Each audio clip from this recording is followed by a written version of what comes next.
because George and Harry carefully selected the bands that were on Albert's, and that's the only reason we got a deal, because we were introduced to them by largely Bond, but then again, Phil had a lot to do with it too, because Phil had played drums in Buster Brown. Right.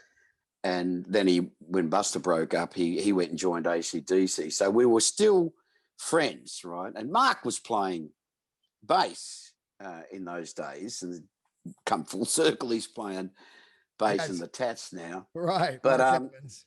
yeah, Marky Evans, yeah.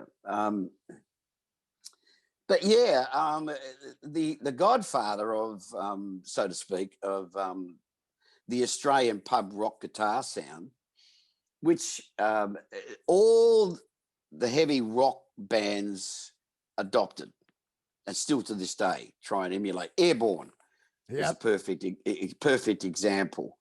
It started with a guy called Lobby Lloyd, who actually ended up in the late 70s playing bass in Rose Tattoo when the band went 3-piece with a singer. Well, it was a 4-piece band, but 3-piece musicians.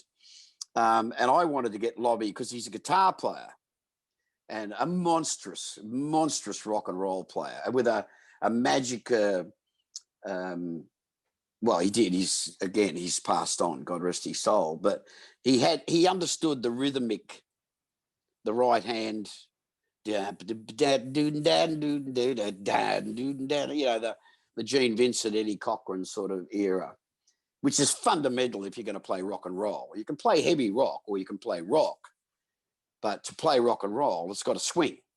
Absolutely. It has to have that syncopation in the drums, but it has to have it in the guitar players too, because it's purely a rhythm thing. You know, it's jive. You know,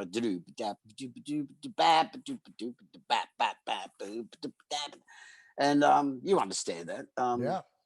And Lobby, it was in the first time I saw him, he was, you know, I think he was in his probably early 20s, and it played so loud in those bands in those days, because you have to understand that they all played combos, you know, like with A12 or 212s. Yeah, small amps, yeah. Yeah, really. Sitting on chairs or whatever. And Lobby was so fucking loud, even in those days. So we're talking about the early 60s, that he had to have his amp facing the other way.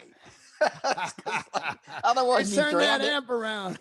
Yeah, otherwise he drowned everybody else. And he's a legend in Australia for being the loudest guitar player ever in the world. But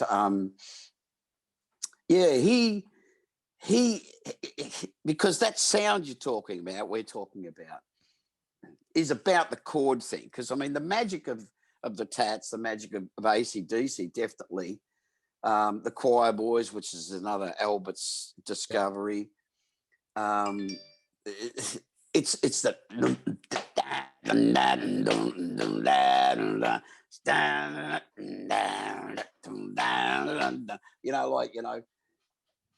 it's the chords first, and all those bands very much understood that the rhythm section is everyone except the singer.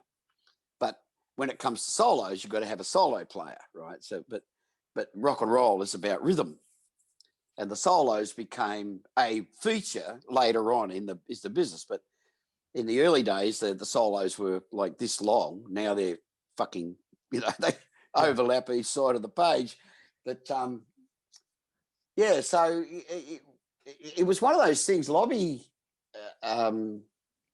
When I asked about, well, where do you think that the Australian pub rock sound, which went to the world and is still now very much an indelible stamp of Australia? I remember Slash once said to me, he said, like, fuck, man. He said, how do you guys get that sound? I said, well, don't ask me. I'm the singer. Ask the fucking guitar player, you know? Like, yeah. And Mick's reply was, he said, well, you run it just shy of 10 and you just plug your fucking guitar in, but it's an attitude. Yeah, you know, it's like anything, and it's a belligerence, and the Australian identity used to be very belligerent, because it's, you know, it's obviously a hand-me-down from Britain, and parts thereafter, from Europe, but predominantly it was, Scottish, Irish, English.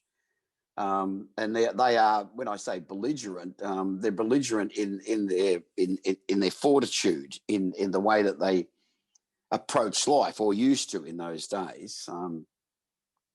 So, and it's what won wars. It's what helped the English people hold out against insurmountable odds in 2 world wars and whatever, But it's an attitude, and that attitude manifests itself in the way that Australians play guitar.